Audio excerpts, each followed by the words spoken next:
Hello সবাইকে, আমার আরও একটি ভিডিওতে তোমাদের সবাইকে স্বাগত। তো কাল ছিল শ্রাবণ মাসের শেষ সোমবার, তাই ঘরে পুজো দিয়ে দিয়েছিলাম।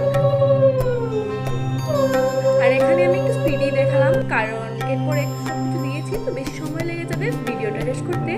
তো এখানে আমার পুজো দেওয়া হয়ে গেছে, এরপর বোন পুজো দিয়ে দিল। এবারে ঘরের পুজো শেষ করে আমরা মন্দিরের জন্য বেরিয়ে পড়েছিলাম। সবাই মিলে আমরা মন্দিরে যাওয়ার পথে তো অনেক রোদ্র ছিল, তাই আমরা টুকটুকে চড়ে পৌঁছে দিলাম মন্দিরে। আর আজ মন্দিরে ভিড় হবে না তা কি হয়, তো মন্দিরে গিয়ে দেখলাম প্রচুর ভিড় আছে। আর এখানে আমি আমার বান্ধবীর সাথে দেখা করে নিলাম।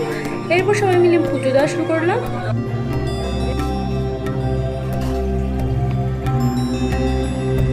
আর এই তো আমাদের পুজো দেওয়া এদিকে কমপ্লিট হয়ে গেছে, আমরা সকালে পুজো দিয়ে দিয়েছি। আর এখানে আমাদের আরো বান্ধবীরা চলে এসেছে, ওরাও পুজো দেবে। তো একে একে সবাই মিলে পুজো দেওয়া হলো। আর আজ মহাদেব তো একেবারে সেজে আছেন।